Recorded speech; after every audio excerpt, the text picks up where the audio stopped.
산행으로 만병을 고치는 한의사 화타 김영길. 화타 김영길은 양약은 불치병을 고치는데 한계가 있다고 한다. 사용하는 약도 서로의 분야가 있기 때문이다. 서양에서 들여온 페니실린과 같은 항생제가 쓰고 차가워 염증성 질환에는 들어맞지만 간질환이나 암에는 그 효과가 적용되지 않는다는 것이다. 화타 김영길 선생이 치료하는 사람들은 바로 이렇게 양약으로 못 고치고 생명의 끈을 놓아버린 더 이상 찾아갈 곳 없는 사람들이다. 그가 불치병 환자들을 위해 사용하는 한약재란 것은 사람의 몸을 가열, 순환시킬 수 있는 재료들이다. 무엇보다도 처방이란 그 사람, 몸의 효율에 맞게끔 해야 합니다라며 처방의 중요성을 강조한다.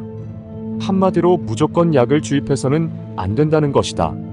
사람에 따라서는 밥만 잘 먹어도 병을 고칠 수 있다. 왜냐하면 마음을 다독거리면서 필요한 곳을 고치기 때문이다. 때문에 한약재라는 것도 화타 선생에게는 환자를 위한 보조적인 치료제에 불과하다. 자신감을 갖는 것이 가장 중요하다고 말한다. 즉, 삶이란 세계와 나의 부대낌 속에서 이루어진다. 부대끼며 살아가는 것의 근본이 걷는 일이다. 산골마을 10만이를 예로 든다. 그들은 80살이 넘어도 동네 품앗이를 하며 늙어 죽을 때까지 부부 생활을 한다고 한다. 그곳에서는 그런 생활이 오히려 당연하고 그렇지 않으면 사람 취급을 받지 못한다고 한다. 움직이는 것만이 사는 것이고 움직이지 못하면 죽은 거나 다름없는 모습인 것이다. 산을 걷는 것만으로 모든 만병을 낫게 한다. 인간은 태초에 산을 걸으며 진화해왔다. 걷지 않으면 병이 생긴다. 우리 선조는 모두 산에서 태어났고 70년대는 국민 80%가 농민이었다. 농부란 산에서 나무를 하는 산사람인 것이다. 그러나 현대인은 산을 떠나 걷지 않고 앉아만 있게 되어 병이 생겼다. 병이란 것은 기가 정체되고 순환이 안 되어 생기는 것이다. 기가 쌓이는 에너지의 장기는 바로 간이다. 간이 약화되면 피로가 쌓인다. 현대인은 모두 간이 약화되어 있다. 균형을 바로 잡아주어야 한다. 정체된 길을 잡는 첫 번째가 바로 걷기이다. 그래야 병을 치유할 수 있다고 말한다.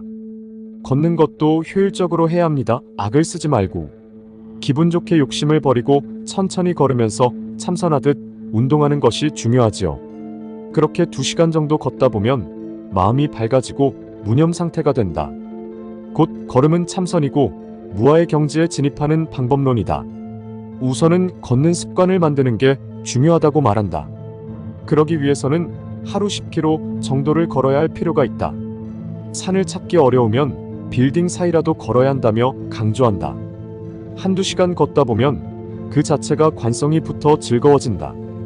그러나 산에서 걸어야 더욱 효율적이라고 다음과 같이 말한다. 산에서 걸으면 지치지 않아요. 나무며 꽃이며 이쁜 것들을 보면서 걷는 것이다. 이렇게 기본이 앞서고 난 다음에야 의서에 의한 알맞은 처방이 필요하다고 한다. 사람은 타인에게 베푸는 즐거움이 가장 좋은 것이죠. 누군가를 돕고 싶은 마음과 산에 걷는다는 것이 합일되어야 합니다. 걷는 것은 만병을 다스리고 천수를 누리며 죽을 때까지 사는 건강 비법이기 때문이다.